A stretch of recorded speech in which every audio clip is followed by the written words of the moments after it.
Montrez-moi vos amis, je vous montrerai votre futur. Comment est-ce que je sais ça? Je traînais avec des losers.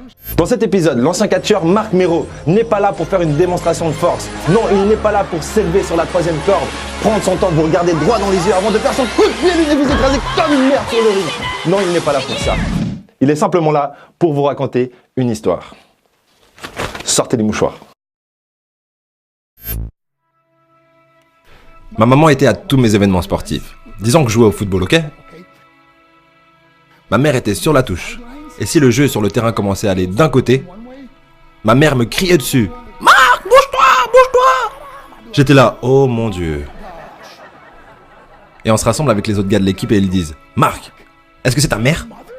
Je réponds « Non, je l'ai jamais vue de ma vie. » Le plus beau cadeau que ma mère m'a donné. Elle croyait en moi. J'ai fait des overdoses sous drogue à 3 occasions où j'aurais dû mourir. Mais je crois qu'on m'a gardé ici pour une raison. Montrez-moi vos amis, je vous montrerai votre futur. Comment est-ce que je sais ça? Je traînais avec des losers et je suis devenu le plus gros loser parmi eux parce que j'ai abandonné absolument tout, ce dont je rêvais quand j'étais un petit garçon, à cause des gens avec lesquels j'ai décidé de m'entourer. Mes amis me ramenaient à 2 ou 3 heures du mat. On était bourrés, foncés à rire dans la voiture. On s'arrête à côté de ma maison et ils me disent « Marc, la lumière est allumée. » Et je dis « Oh merde, ma mère est debout. » Vous voyez, ma mère ne pouvait pas aller au lit avant de savoir que son fils était toujours en vie. Je rentrais, elle me disait « Hello Marc, comment a été ta soirée ?» Et je dis « Bien maman, je vais juste aller au lit. » Elle dit « Est-ce que je peux juste te parler une minute ?» Et là je dis « Maman, je suis fatigué, je veux juste aller au lit. » Elle dit « Marc, je ne t'ai pas vu de toute la journée et toute la soirée. Est-ce que je peux s'il te plaît te parler ?» Et là je dis « Mais fous-moi la paix, tu m'énerves !» Et là je claque la porte de ma chambre à coucher sur la seule personne qui croyait en moi. J'étais en pleine tournée internationale. On luttait à l'étranger au Japon. Après mon match de catch, j'ai rejoint ma chambre d'hôtel et je me suis endormi. Il y a eu une personne qui a toqué à ma porte à 3 heures du matin. Je sors du lit, je regarde à travers la fenêtre de sécurité et je vois que c'est le promoteur japonais. Donc j'ouvre la porte et il me dit « Marc, appelle à la maison, il y a une urgence. » Je suis allé au téléphone de ma chambre d'hôtel et j'ai appelé aux États-Unis. « Hey, comment ça va ?»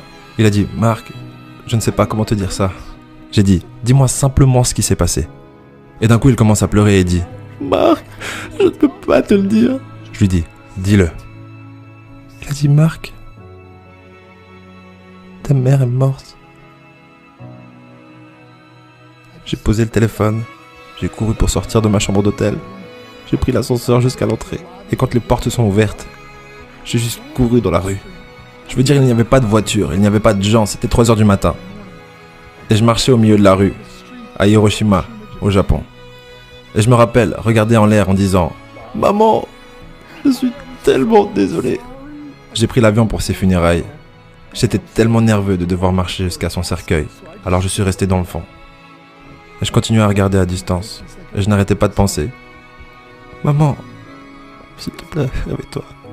S'il te plaît, lève-toi. » Et j'ai finalement eu le courage de marcher jusqu'à elle. Et en me rapprochant, je peux voir ma mère pour la première fois. Je veux dire, elle était tellement belle. Elle était habillée en blanc. Elle ressemblait à un ange.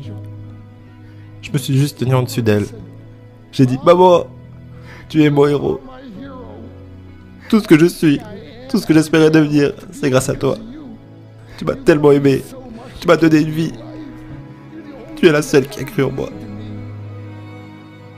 Comment lui retourner tout ça? En me bourrant la gueule? En me défonçant? En devenant stupide? En sortant avec des losers? Pourquoi? La seule chose qu'elle voulait faire, c'était parler avec moi. J'aimerais tellement pouvoir te parler maintenant, maman. J'aimerais tellement que tu puisses voir ce que je fais. Pourquoi n'ai-je pas pu être un meilleur fils? Nous sommes définis par nos choix. Mais si vous vous entourez de gens qui prennent des drogues, de l'alcool et des pilules, c'est un chemin sans issue. Je ne suis pas ici pour vous faire la morale. Je suis ici pour vous dire que j'ai vécu cette vie. Et ça mène au cœur brisé, aux relations brisées, aux rêves brisés et à la mort. Pourquoi? Pour la défense?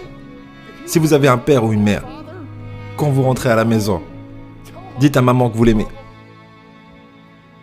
Vous voyez, toute ma vie a tourné autour de devenir riche et de célèbre. Il fallait que je devienne un millionnaire. Il fallait que je gagne la course. Je devais gagner la course aux frais de mon mariage, de ma famille, de mes amis. Pourquoi? Pour être seul dans une pièce et apprendre ce qui est réellement important. Et ceci est à quel point précieux est ce cadeau qui est la vie et nos familles et à quelle vitesse cela peut nous être pris. Vous savez, je ne vis plus le temps, je vis les moments. Vous savez, ce n'est pas ce que vous avez dans les poches qui compte, c'est ce qu'il y a dans votre cœur qui compte vraiment. L'amour. L'amour est juste un mot, jusqu'à ce que quelqu'un vienne et lui donne du sens.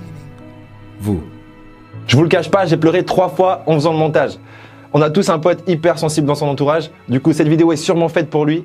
N'hésitez pas à lui envoyer et je vous dis au prochain épisode. Si vous ne savez pas où vous allez, ou que vous ne connaissez pas votre cible, vous n'y arriverez jamais. La vérité. Travaillez dur, dormez moins.